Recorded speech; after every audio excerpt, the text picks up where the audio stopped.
An explorer basically is somebody who goes into a totally unknown area and gets information about it and lets everybody know the information about that previously blank area.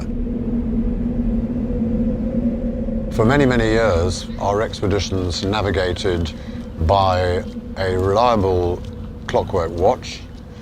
We would be using the sun's position at local midday, for instance, and every time the sun moved 15 degrees an hour, we would say, right, well, there is my shadow. It's 1 o'clock, so I'm going to use 15 degrees from my shadow. 2 o'clock, 30 degrees from my shadow. And then after 6 hours, it'll be over your shoulder. So it's your shadow which was what is now the arrow on the Garmin face. Having a GPS not only makes the navigation easier because of all the functions, the other point about it is it's telling you where you are. Now, certainly until 1990, as navigator, I used to have to, when we finish at the end of the day, you're very cold. After 10 hours of pulling, you're very cold indeed. You want to get in your tent immediately and have a cup of coffee. Well, the other person goes in, cooks everything. You're outside, you've got to put the sextant, the theodolite up on the tripod. You've got to level the bubbles till it's dead accurate. And then you've got to find the altitude of a star or the sun. It might take you 40, 50 minutes to find the altitude. And when you've done that, you go into the tent, you've got another half hour with the sight reduction tables and the nautical almanac to work out exactly where you are. Now you go and you have a cup of coffee, you press a button and the Garmin will tell you where you are.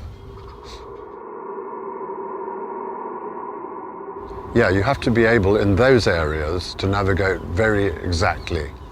And the features that you may see during the moonlight periods could be very useful to you, but most of the time it's the waypoints that you must record, and that will be leading you almost as a blind person through areas of great danger.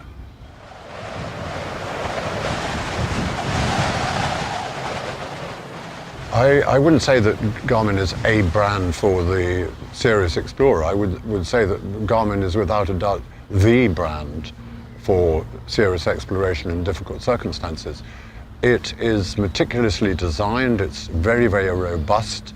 You are towing a very heavy weight, so you're breathing very hard. You're very likely to mist up your goggles or your visor or whatever, and therefore seeing a small arrow for direction, which is absolutely key to progress, needs to be very carefully thought out.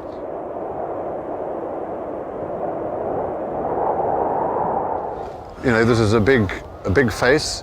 It's pretty easy to see, and if it's mounted in the correct way with the battery that's powering it somewhat hot, that's the ideal. But the best thing of all is to be able to go back when you realize that everything has changed and you're in a nightmare situation. And with the fēnix, you've got a track back situation that you can just follow back out. And that is really good for the confidence in that sort of area.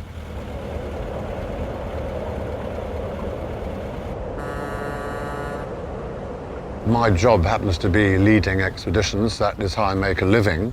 Nobody pays me to do them, but they pay me afterwards, if they're successful, to write books about them and to give lectures all over the world.